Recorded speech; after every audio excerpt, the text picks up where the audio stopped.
Welcome to the eCommerce Podcast with me, your host, Matt Edmondson. The eCommerce Podcast is all about helping you deliver e-commerce wow. Now, I'm super excited again with today's guest, who is Robert Giovannini from Ironplace, about how to better work with a digital marketing agency. Now, if you've been listening to the show for the last few weeks, you'll know this is the stage where I give a little shout out before we get into the conversation to past guests and episodes, because I know there's a lot of new people listening to the podcast, and we just want to help you find some more stuff. And given that we're talking about how to better work with a digital marketing agency today, I thought it would be great to mention my conversation with a chap called Rich Brooks on how to find your remarkability for a competitive advantage. Great conversation with Rich. He's actually got his own podcast as well. And so we just riffed off each other, which was fantastic.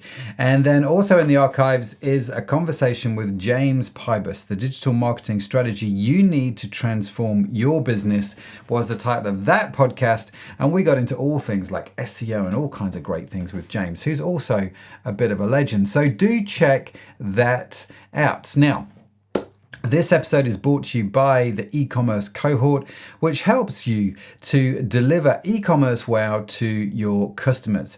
And I'm sure you've come across a bunch of folks who are stuck with their e-commerce business, or they've got siloed into working on just one or two areas and miss the big picture. Well, enter the e-commerce cohort to solve this problem.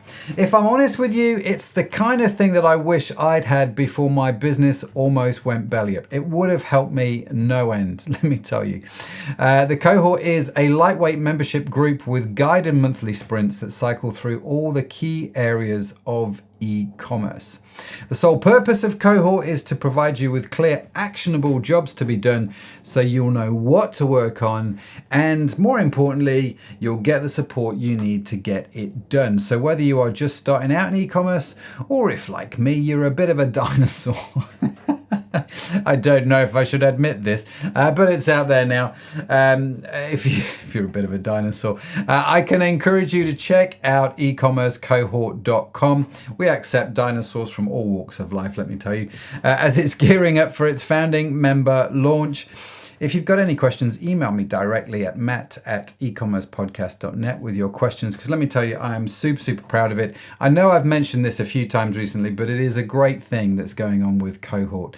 Do check it out. Now, let's get into today's show. Robert is the CEO of Ironplace, which is, well, it's a full-service e-commerce agency specializing in platform design, development, and digital marketing. He's going to bring his 20 plus years of e-commerce web development and team leadership experience from his role into today's conversation. He's passionate about helping companies sell online, as you are going to hear right now. When he's not helping clients or developing websites, you can find him building furniture. That's right, he's a fellow joiner, he's a fellow woodworker, and you're going to love this conversation. Such a legend. Get your notebooks, get your pens, grab your cup of coffee. Here we go.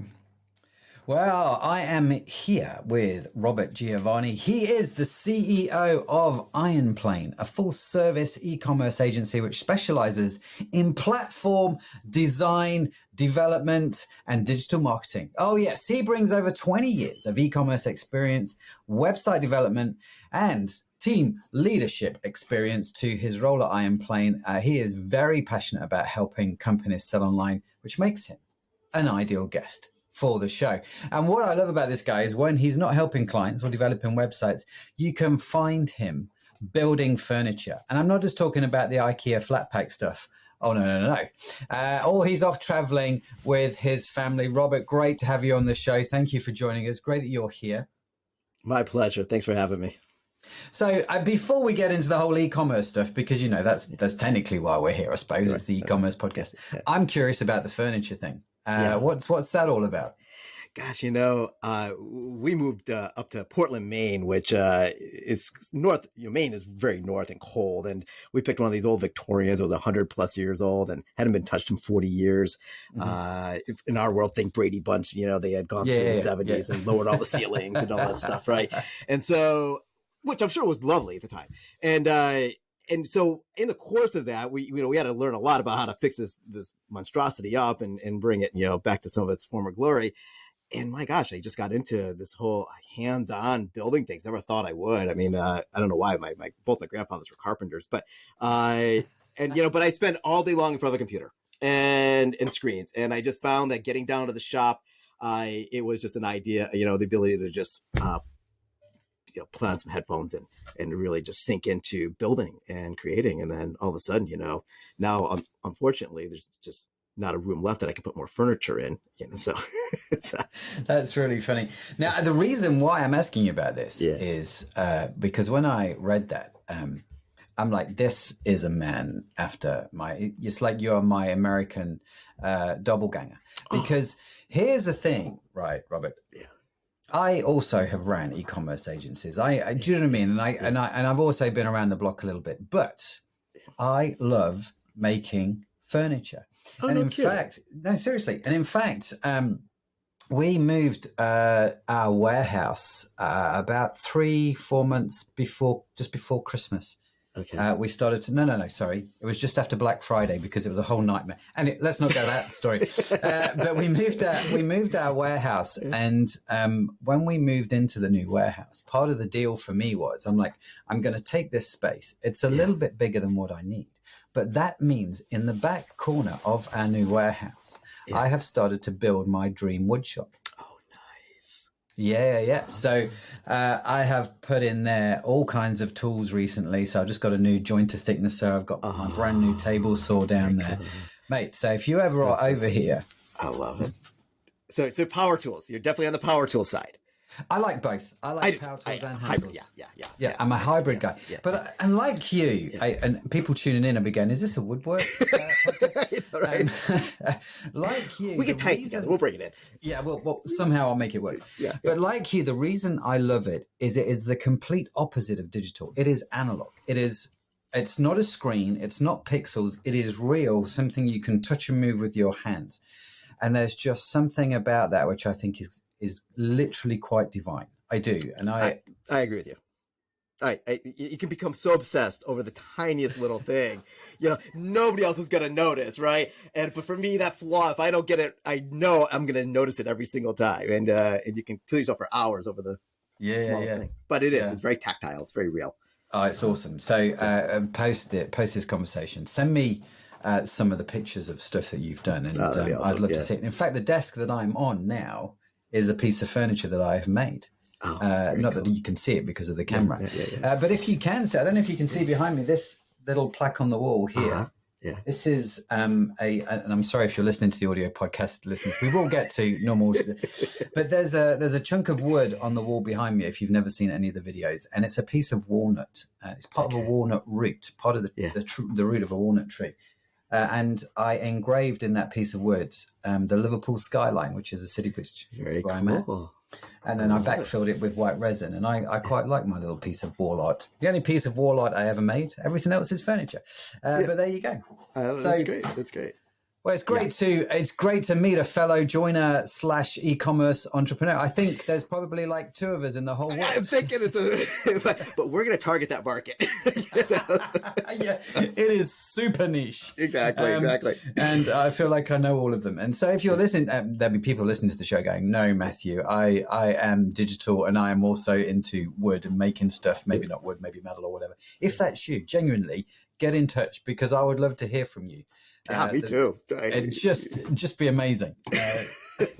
Maybe there's 3 of us. I don't know. We'll start a little Facebook group. Be a very quiet Facebook group. Do it on Slack. And our time zones, so it'd be like, post. And then, then your New Zealand client, visitors and, everybody else. You're like, be nice though. It's good. It's brilliant. So other than furniture, Bob, you've been around, we were saying there in the intro, you've been around a little while. How did your journey start? Yeah, it started back in 1996, I think, when I track it. We were in Russia at the time, and I came across these amazing chess sets. This guy was building in Russia, I know, of all places now, right?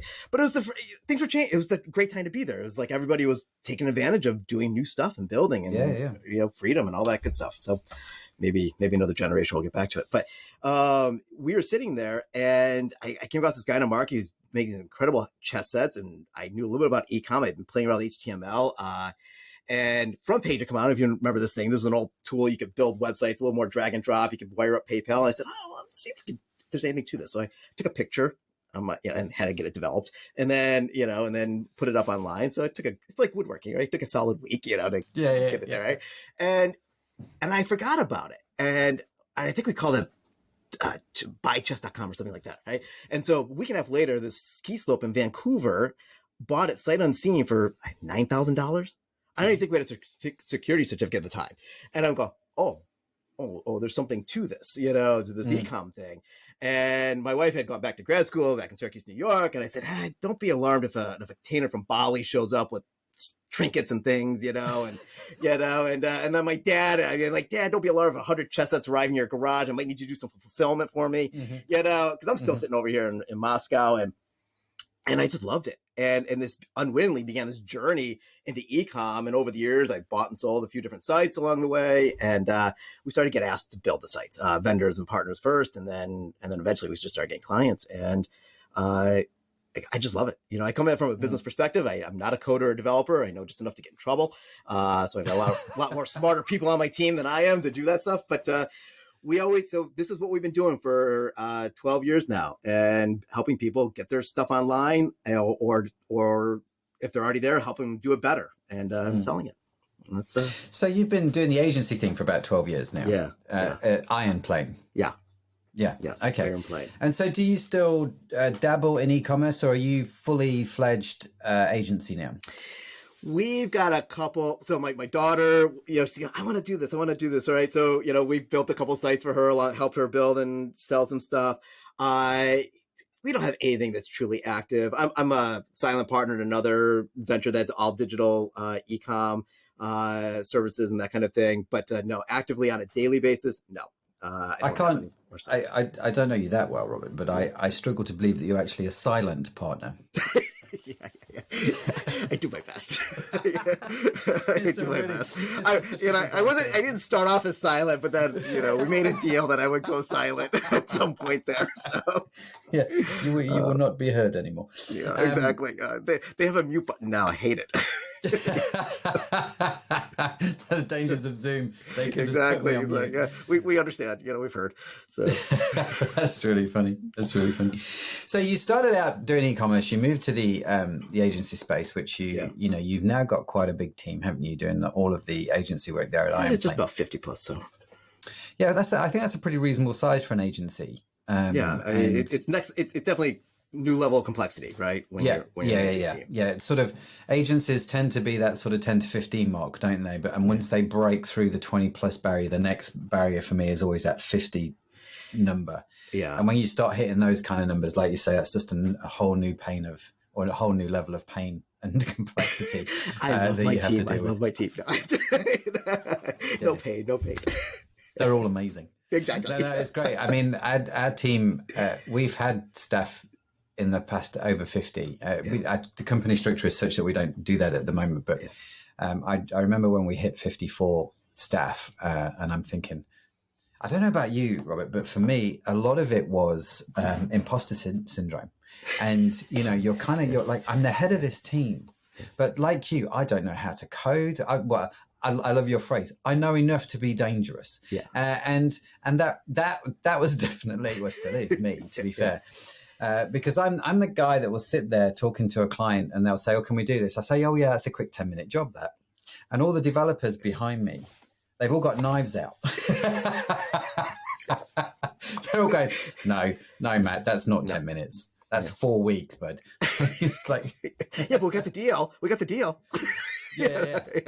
And they're not paid us enough, but we've got the deal. Exactly. And so yeah, you've got this. We'll make it up in volume. Yeah. We've got this. You've got this agency, Ironplace, which you started and have built up. What are some of the things that you've noticed, I guess, over the last 12, 15 years about e-commerce then in agency? Where have some of the subtleties come, for clients into subtleties is the wrong phrase, but where have some of the big switches come, I guess, for clients in those 12, 15 years?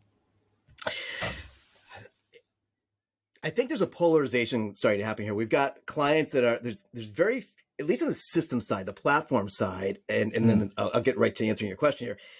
We don't have a really great mid-market solution in terms of if you've got any kind of complexity in your stuff as a client, you're probably outgrowing, or it's risky to be on your typical SaaS type tools like a BigCommerce or Shopify. And we love these tools, but there's some risk there if you're going to build in somebody else's backyard. On the flip side, the platforms that are much more extensible, scalable, codable have gotten very complex and require quite a bit amount of overhead just to maintain. And so I think clients, when they're coming in, we're seeing this dichotomy, this extreme of, they kind of grew up in this, well, how come it's so complex now? I mean, you would think things are getting easier. And in all this great customization you can do, things have gotten complex. And there is, and while it's great, if you're not leveraging that, it can just be this burden, this technological burden. So I'm seeing in some groups, just this realization that, we have to sink all the way in. If we're going to do this, we got to do it right. We got to build right. We got to build the foundation right. And this is not just an adjunct anymore, or it's not just a hobby part of our business, or it is the end all, right? We are, even if we're not direct to consumer, we've got all of our stakeholders coming in now, our vendors, our partners, our sales reps, right? And so it doesn't necessarily have to be your traditional D2C, direct to consumer sale. So we're seeing that develop. And then we're seeing on another side, the manufacturers and the B2B starting to realize, and we don't call it e-com, generally speaking, when I'm talking, because I still think that when I use that phrase, they're thinking, no, that's not us. But really, at the end of the day, they're getting digital. Everything is becoming web-based, and that is becoming the hub. And whether it's gated or it's not, or we've got, it's intranet versus extranet, it's still very much a web-based e-commerce solution that is happening there. So those are some of the nuances I think we're seeing develop. That's really fascinating, because again, I've had this conversation. I don't think we've talked about it so much on the show, but I've had this conversation with a lot of people, how what you say is correct, that there is no real, or there aren't many people, I think, operating in the mid-tier of the e-commerce platform section. So you are right. Shopify, which is, there's a whole bunch of them, but let's pick on Shopify because it's the one most people know. Right at the beginning, I want to launch a site. I'm going to go to Shopify. I'm going to pay my $20 a month. Bush, I've got my site going up.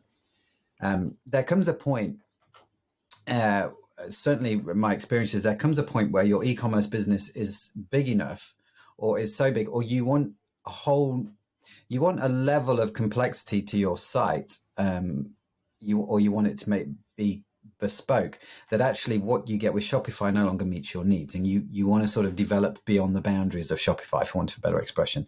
I think Shopify is changing its platform, but certainly for a long time, this, it was quite restricted. And so then you would meet people who would go, right, I want to upgrade my website. And when because I do the coaching side of things, I see a lot of the disasters of these upgrades, where they go and spend 100, 200 grand. They'll probably go on some platform like Magento. And it's not just Magento. I'm not just picking on Magento. But anything along those lines. Anything along those lines. And they're usually very expensive, very complicated. They suck the life out of everybody, right, along the way. And so, but there didn't seem to be a sort of a happy medium where, actually, I don't need the big Magento because I've not got the structure, the resource, the team to deliver that project well. But I do need something here in the middle. And is that where you guys operate at Ironplace? Is this where you kind of have made your mark? Well, I think, in years past, yes, I think we were always dealing with clients that had more complex needs, as you put it, right? I mean, whether it was integrations or their branding, and they just couldn't live in the box of turnkey solutions or true SaaS solutions. We definitely made our mark there. We've been forced up market even a little bit more, just because we we're very much a Magento shop and BigCommerce. These are the two platforms. And then we do custom for those clients that truly don't fit into either one of those camps. Okay. But within that, sometimes I'll be looking at somebody and going, they're on Magento, and I'm going, this is too much for you. You don't need to be here. You're going to lose maybe 5% of functionality or something, but you're going to gain so much more freedom of not thinking about this thing 12 hours a day. The technology should fall to the back. This is what I'm always telling my clients. Unless you are a dev shop or you are, and you just, you have a passion for punishment because you love IT for some reason, right? The technology needs to fall back, and you should be able to, it should be driving your business, not the other way around. And I just think that particularly when we have owner operators who have been growing, because, so it's not an established enterprise company with IT departments, right? Owner operators who have grown in that $20, $30 million range, and they still often are the ones wrestling the most with patchwork solutions. Even if it was a good platform to begin with, their corners have been cut or wasn't always the right fit, but they could make do. We want them to step back and look and go, let's look at all your stakeholders, right? Internal and external. I mean, it's your customer service reps, your clients, your vendors, your partners, and then what are they looking for out of your platform? And let's start to look at this 80-20 thing. And it's just a simple matrix at the end of the day. Yeah. And, knowing full well that no solution is going to be perfect, but if we can get 80% of the way there, cobbled together the next 10%, this is probably going to be more than you need for a long time. And so in a long time in our world, 1 to 3 years, right? And so, it's, so I want to caveat that. I mean, nothing in technology, but it really it helps drive the decision. I don't know. Sometimes I feel like they just have a breath of fresh. They just sigh of relief, like, oh, I don't have to just keep pouring in $10,000 a month to just keep the lights on my website, And I'm like, no, you shouldn't be doing that. I mean, unless you're of a scale that's a pittance, right? That needs it. Yeah. And so this is where we're most of our conversations these days are that way. In fact, I'm having one after this podcast today with a company. They've grown beautifully. They grow 30% a year, direct to consumer, lots of content, lots of great content, lots of SKUs, but not overly complex. But they have complex integrations with their ERP system. So they need to be on something like a Magento. But the siren song of a Shopify is calling to this owner because he's like, I'm just so tired of Magento not being fast. I'm so tired of my marketing team saying they can't do what they want to do without a developer coming in. And we're saying, well, step back, because realistically, it just wasn't built with the right tools in place.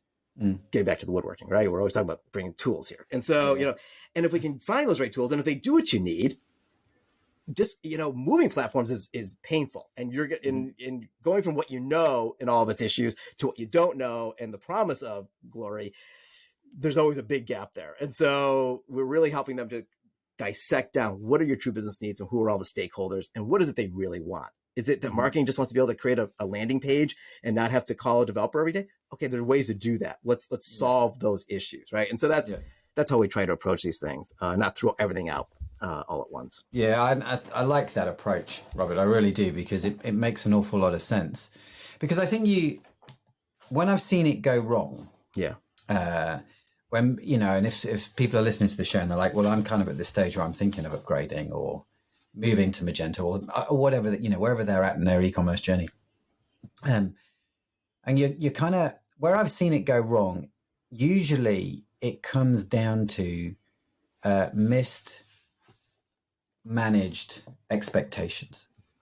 And that always comes down to not great communication, either from the client to the agency. Because I've met some agencies where I've had questions, but generally speaking, they're all right. Do you know what I mean? Some are better than others, but and so there's responsibility on the client because they've not communicated well to the agency, and then there's responsibility on the agency where they've not communicated well to the client. And when you do this in communication, you miss each other. That's, as if anyone has been married for more than a few years can attest to, that's when the problems start to happen. Is that your experience? And I guess, how do you manage that? How do you manage those expectations? I think this is 3/4 of our job as an agency is managing that. I mean, I hate to say it. I mean, like my director of operations, I just feel like that. I mean, yes, there's always, issues of quality. You want to make sure that the PMs and the devs and everybody's working well and billable hours or where they got, but that's very predictable. It's over here on account executives and it starts with sales, and really when you're talking to folks, you hit it on the head. There is this, when we're saying this, we got to make sure they really, their definition when we're even simple things like front end themes. You can't believe how this can be translated. In our mind, a custom front end theme is, you're at 1,000 hours. A turnkey theme, you're at 50 hours, right? But we talk to somebody, and in their mind, it's, I'm going to have the next latest and greatest, and well, it can't cost more than $1,000, right? And so there's always this thing. So we, as an agency, I think it is the primary responsibility to be on the lookout for that, and to always think of who you're talking to. When we internally, we're always like, okay, I hate to use this word stakeholders, but I think it's the right one here. Who are you talking to? Are you talking to marketing? Are you talking to IT? Are you talking to the owner? Are you talking to, big, small? How have they grown? What do we think is their vocabulary internally? Because if we start talking about this and they go repeat it internally there, and the context is all out of whack, I promise in 60 days, we're going to have a problem. Because, even if everybody's meeting daily, even if we're in the project management tools and tracking it down to the minute, even if all that stuff is there, you're still going to have a missed expectation. And so, and that can be disastrous for everybody because everybody's beholden to somebody else, right? And so, something like that, I think. And so, we need to, as an agency, always think about who we're talking to and what is their lens on it. And this is why we try to run through this exercise with our clients, particularly in the earliest stages, but honestly, even on quarterly reviews, but definitely in the early stages, this matrix of who are all your stakeholders and what are they expecting out of this, right? CFO is a stakeholder. They're expecting it not to go above this CapEx budget, no matter what, right? This is where it hits. We're not trying to use your whole CapEx budget. We're always trying to tell people, we're not trying to spend your money, but if we come back to you with a $500,000 solution and you had a $20,000 budget, right? And we spent 3 months in discovery together, somebody's not going to be happy with somebody, And so, so it's that basics that we're always trying to help them align internally, and then us align that as well. And I think that's where the better agencies are very proactive on that, and not just collecting the bucks, not just, billing the hours. Now, in our world, we're looking for the long-term relationship. We're not about one-off builds. It's never been our style. And so it's extremely important for us to do that. If your agency is very much build it and they go on to get other folks, you got to get through that build, but it's not going to it's not going to be pretty, I don't think. Yeah. I think it's, I learned a lot from a friend of mine, actually, who is he owns the Lexus dealership here in the city next to us, Chestnut. And he's a really great guy. Totally think the bones off him, basically. He's just a legend. Anyway, he's the kind of guy that will sit me down and he'll say, Matt, this is what I paid for that car. Yeah. Because I would always buy my cars from him. And I was like, he said, this is what I paid for the car. This is how much I'm selling it to you. And this is the profit. And I have no reason to doubt him because he's a trustworthy man. But the difference between the price of the car and the price he sold it to me to weren't that great. And I'm like, dude, how do you make your money? Because this is a beautiful showroom. This is not a cheap place to run every month. How do you make your money? And it's like, well, we get rebates, obviously from the car company, but we make our money on the long-term relationship with the client. Every time they come in for an MOT and a service, And he said, if we treat our clients well, then the servicing center is 80% full. And if it's over 60% full, we're making profit. In other words, he's treating the client right at the top to fill this sort of long-term. And I thought that was I love it. Yeah. That was clever. And that's in effect what I see good agencies doing. Yeah. Because, when people go to an agency, the biggest fear that they've got in their heads whenever they go to an agency is, you guys are going to rip me off. I'm going to, have to go mortgage my right kidney and I'm going to get, nothing really at the end of it. And there's a real vulnerability, I think, there when people come to an agency. So treat them right at the top, you keep them down at the long run. Hey there, are you a business owner? Here at Aurion Digital, we know firsthand that running an e-commerce business can be really hard work. As the online space gets more competitive, it is becoming even more challenging to stay ahead of the curve. We totally get it. So we want to help you succeed by offering a wide range of services, from fulfillment, marketing, customer service, and even coaching and consulting, just so that you can do what matters most. Save yourself the time and the money and let us handle the day-to-day tasks. This way, you can run your business without having to worry about the boring stuff. So what do you say? Are we a good fit for each other? Come check us out at auriondigital.com and let us know what you think.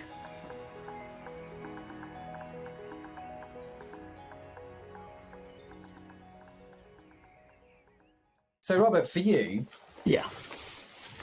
what are some of the things?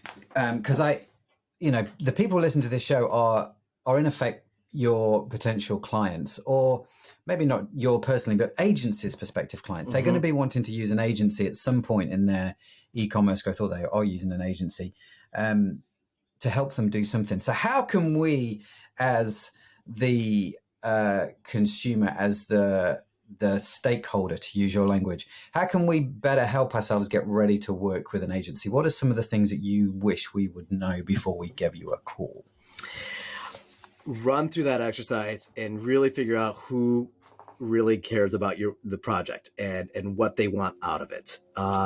Because that, again, I come from a business perspective. I'm going to have on my call somebody from our tech side, right? Is going to be thinking about it from a pure systems analysis. I'm going to have somebody probably from our UX and design and branding. They're going to be thinking about it from that perspective. So we have our own silos as well, right? And so, and we want to bring that to the table. So, as much as our clients can bring that to the table earlier in the process, the better, because it'll help them to identify what they really need out of whatever work we're doing.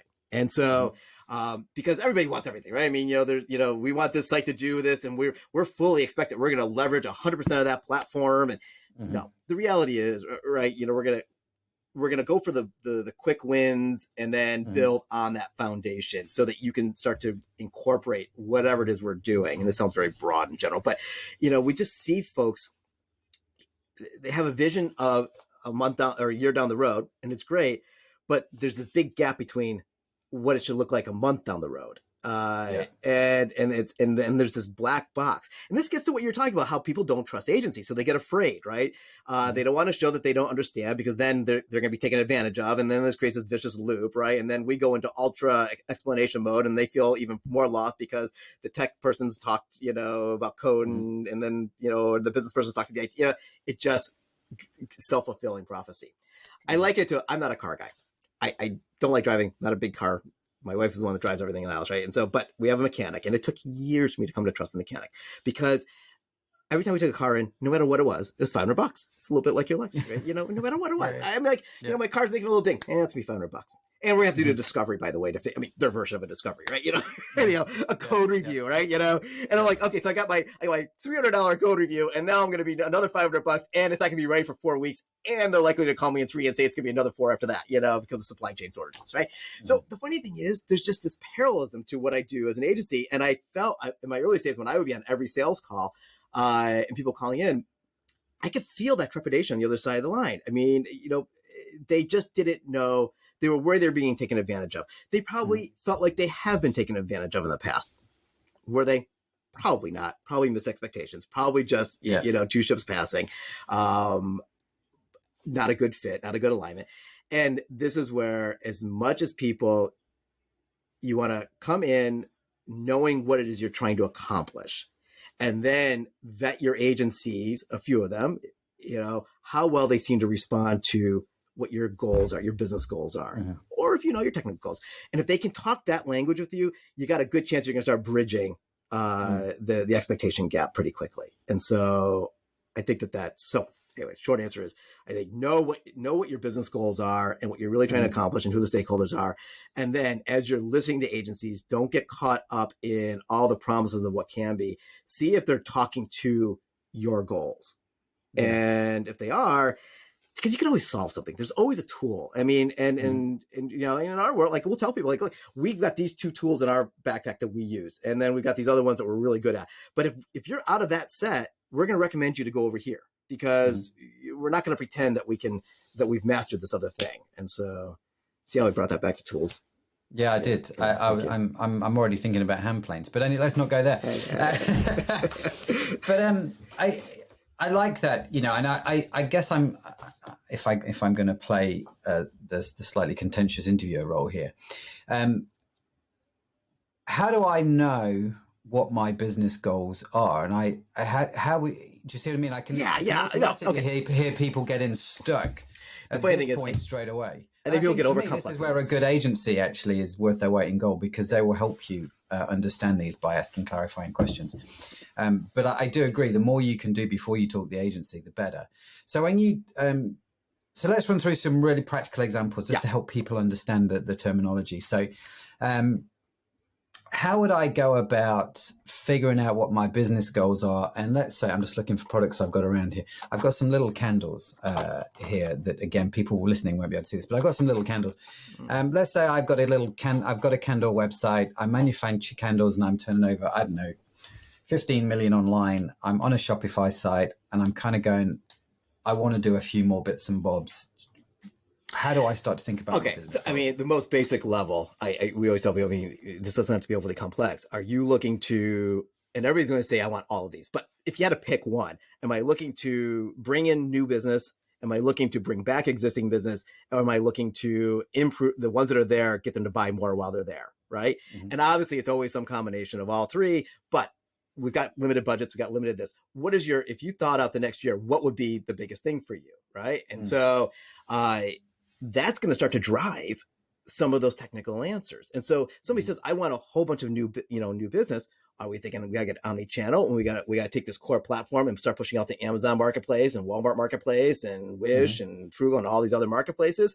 Are we thinking, and that's a technical, that starts to become more of a platform question. Can your platform handle that? Or are you moving off this core platform, or are we going to bring in other pieces to handle order management, right? That's where it starts to drive the discussion. Mm-hmm. Some people tell me, I'm going to go to Magento because it can do all these things and it's going to bring me more business. Maybe, if we're leveraging it the way, to do that. And is that what you really want? Or are you just trying to, do you have a lot of business right now? Are you right? But your site it's a bad user experience and we're losing conversion rate, right? We're not, we don't want to spend more money on marketing. We don't want to bring in new channels. We want to improve what we've got. That can be a very legitimate 6-month, 12-month, 18-month goal. Okay. We're talking about site optimization here. We're talking about user experience. We're talking about, testing if you're big enough, right? I mean, so I use testing as a, it can be a black hole too. So, but I think so, and it's really easy to say, you should test that. I'm like, well, okay, yes, but I got 50 visitors a day. I mean, what am I going to test? And so, so it's so this is where we're trying to dive into that level. I've got, we're talking to this one client right now. Their big thing is they want to leverage their platform. They are a distributor and they sell to hundreds of mom and pop shops who don't have an e-com presence. Or if they do, it's very basic. They want to leverage their platform to create micro shops that are for all these people. Now, how great is that on so many levels, right? I mean, you're going to get some vertical integration. You're solving a problem for them. Oh, and by the way, my product is the one that's kind of running through the distribution channel there. Mm-hmm. Now, are you going to do that with a Shopify? Yeah, I mean, you could, it's again, round peg, square hole, or whatever it is, square peg, round hole. And so this is where, again, a system like a Magento is probably going to be a better platform for them because you can leverage the multi-site component of it and start doing this, right? So this is how, when we talking about what is your business goals, where are you in your business development, then let's make the technology drive that. So. Yeah, no, absolutely. And again, like you say, coming back to stakeholders, asking them the questions, what is it you want out of it? And another thing that I've found is a great source of trying to identify what your new website should do is go through all your customer service emails and see where the biggest complaints are. Mm-hmm. Where are the biggest problems your customers are having? What are the things that they're constantly talking about? Yeah. And you can solve some of them straight off the bat. They're always quick wins, as we like to say. Yeah. Always quick wins. So I've started to understand my business goals a little bit more. I'm talking to my stakeholders, everyone that needs to be involved in this website, that from the marketing team, for me as the owner, my suppliers possibly, my customers, what do they want, and so on and so forth. So I'm doing all of this sort of work, and then I've got that, and I'm going to come to you, and I almost come to you sort of slightly platform agnostic. Yeah, that's my usual approach. I'm kind of like, this is my problem. You guys are the experts. What do you think is the best solution? Rather than, I don't know if you've ever done this thing. I don't know if they do it in the States. In the UK, if you go see your doctor now, I've got this problem, doctor. They don't sit there and go, well, I think it's this, and therefore you need to do this. The first question they always ask you is, So what do you think it is? Because they know. Oh no, Greg has been on the internet. Yeah. Right. You've gone onto Google. You have got the problem. You know what it is. You know the solution, and you've just come to the doctor for whatever, just to validate your opinion. I suppose. Yeah, right? exactly. Let's see how good you do your job. Yeah. It's the dangers of Google now. We all know everything. At least we think we do. So, I've come to you. I'm probably slightly platform agnostic. What are some of the things that maybe I should look at or look for in the early days of dealing with an agency? I'm talking to you. What are some of the things I need to look for, think about before working with you? I was going to try to carry the health analogy, but we're in the United States, so health is very much a polarized subject here. So it really is. I went to my physician the other day, and they're like, "You're only allowed to ask these 3 questions in this coded thing." I'm like, "But it's my physical." He's like, "Nope, that goes beyond the." So I guess first things, if we're going to go there with your agency, make sure they can actually answer the questions that you want to ask them. That was a really bad segue, but the reality is there are some agencies that say they'll do anything and everything. And it doesn't matter their size, right? Some of the smallest agencies, with 4 people on the team, they're experts in everything. And then you've got the ones with thousands of people that are experts in everything. I just think that when you're getting into platforms, and if you have any level of complexity, you want an agency that has chosen a few things to get really good at. And you have to vet that, and you're going to have to, however you're going to do that, whether it's talking to clients, past clients. I think talking to current clients and past clients is some of the best things you can do, because they're going to tell you the good, bad, and the so many people don't do it. I know. They never do. I always tell people, I'm like, can you give me references? I'm like, well, look, I'm not going to, I hate, if I gave a reference every single time somebody asked me, my poor clients would be, only on the phone all day long. Mm-hmm. Right. And so, but the fact is, I'm like, look, you can see who we have on our website. You can see who's worked with us in the past. You can probably find somebody that's complained about us somewhere. But the fact is, and I always tell people, when you talk to them, don't ask them what they love about us. If they're still our client, they love us for some reason. I'm like, ask them when things go wrong, how it's been handled. Yeah. How did they deal with it? How they do that? It's your basics, but nobody wants to, because they want to feel good, right? Everybody wants to feel good at the beginning here. But I'm like, look, we're an agency. You're a client. Presumably, we're going to be doing this for a lot of years. Something's going to go wrong somewhere. That's just in the cards, okay? And you're going to hire new people. They're going to have no idea what was promised before. I'm going to put a new PM on at some point. That something's going to get lost here. How are we going to handle it? And you want to know what our approach is and if it fits with your organization. And so, because you can vet the quality work, you can look at our team. You can heck, we're on Shaping eCommerce Ironplace now. You can meet half our team on YouTube at this point, and you can see if you like them. That was a little plug, but sorry, plug away. Right. And so the reality is, I think that you've got to figure out, is this going to be a good fit? We have our basics. We have clients that have come to us and said, we want you to work on Friday nights. That's when we want things done and deployed. And for whatever reasons. And we're like, hey, guys, we don't deploy on Fridays, because I'm not going to, if there's an emergency, we're not going to be here for you on Saturday morning. We have emergency support, but that's for true emergencies. Us creating this potential emergency on purpose, we're not going to do it.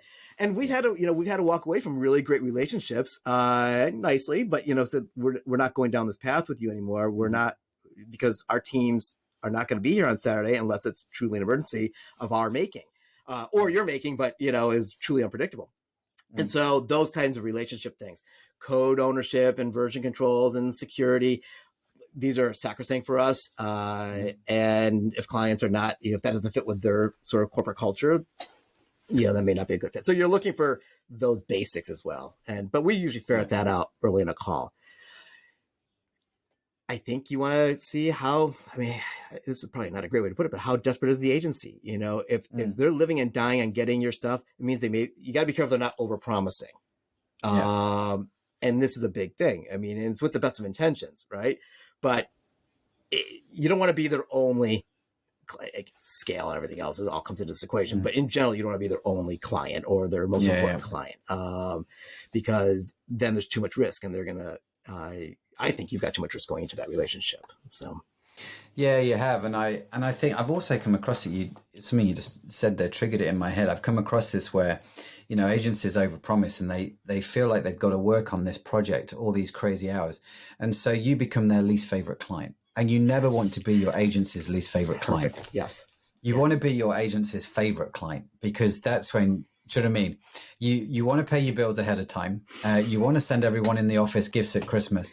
And you want to do this because you want, when you call up, you want the guys to be happy to be talking to you and just going out of their way to help you. Yeah. Because agencies, at the end of the day, they're made up of people, right? Yeah. And so we've got to get the best out of them, and treating them like nice humans is a good way to not be at the bottom of the list, right? It seems so basic, but I had this call with this owner the other day, same thing. And I tend to deal with a lot of owners. I mean, I think companies that are not, that have been established and it's not driven by their owner anymore, they've got some systems in place, and, you tend to have less of these issues, more capital expense.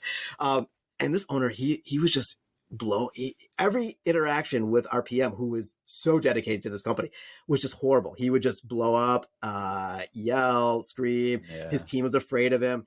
And so I wrote him an email very diplomatically, but essentially firing him. And I said, but call me if you've got any questions. And so he called me and he says, did you just fire me? I said, well, yeah, I think so. I mean, yeah, barring a major 180 here, I said, we'll help you out. We'll wrap it up. We're not going to just drop you. I mean, I care about your business, and I care about your team.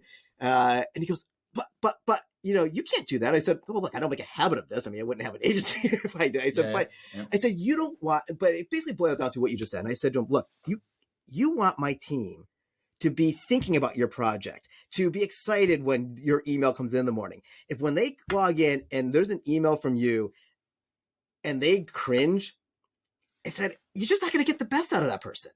I said, they're going to log their time officially. They're going to track it. They're going to, we're going to honor our contractual obligations. I said, but you want 110%. You want them when they're at lunch sort of thinking about, how do I solve that thing for that guy? You want that factor in there. And, and that's what, and he sort of understood, and then was good for 4 weeks. And, we sort of have a touch base every 4 weeks, but, and so you'll just go from agency to agency. Yeah, well, and that's what happens. If they're brave enough, actually, to go, you know what, we don't want your business anymore. And that's maybe a question you need to ask your agency as well, to give me a list of clients you've sacked. Yeah. Because any agency that's not done that, I don't know. I don't know if I'd be that confident to work with them, but that's just me. Do you know what I mean? I think that it's a two-way streak, and I do think it takes a brave business owner to go, this is not working. I'm going to turn down business for the sake of company culture. I think it's really hard, but I think fundamentally there are clients along the way for whatever reason. And it's not because people, it just, for whatever reason, it just doesn't work out between you and the client. That's right. And so having the strength to call it a day and go, you know what, this is great. We'll help you out. But I think beyond this, we're totally not a right fit anymore. Yeah. And that enables your own agency to flourish. So if I'm coming to your agency, I want to know those kind of stories, but that's just me. I kind of, these guys are really protected for their culture, which is quite nice. And I think I can fit into that. So but others that don't appreciate that, we're probably not a good fit for them. Right. And they want to be able to, know that I'm riding my team on Friday and Saturdays, and, and they want to know that they can have that because that's what they have in their corporate culture. And that's what we'll say. We're probably not a fit. That's fine. Yeah. We work really well with people that don't want to work on a Sunday. They just want to be at home with the family. Because that's where everybody else is in our company. Yeah. They're at home with the family, right? And so we quite like that. Listen, Robert, I am aware of time, and I feel like we're just honestly scratching the surface of this, because there's so many more directions we can go. Like, what happens if it's not working with the agency? Yeah. And do you know what I mean? All those kind of things.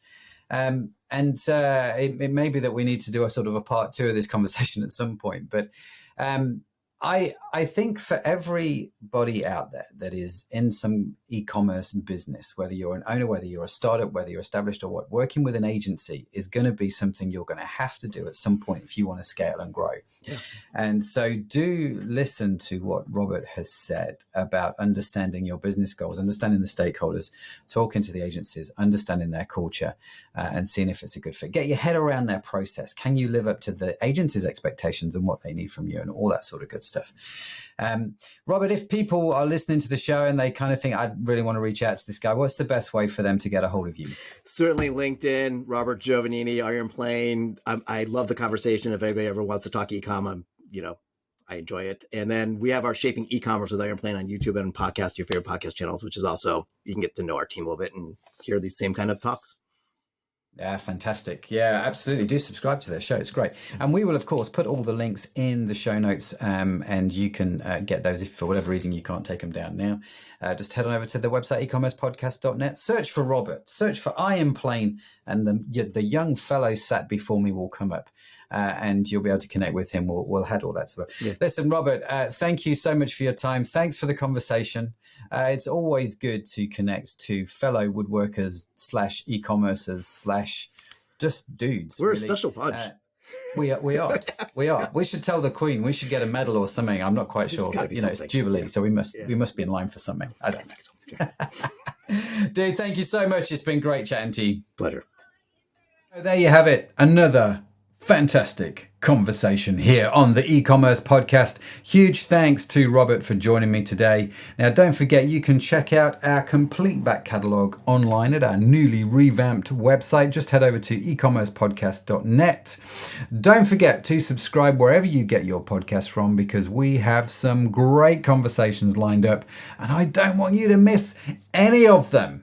Stay in touch. Let us know how you're getting on. Write us a review, all of that good stuff. Subscribe because, it's awesome what's going on here on the show. Even if I do say so myself, we are proud of it, and it's great that you're part of the journey.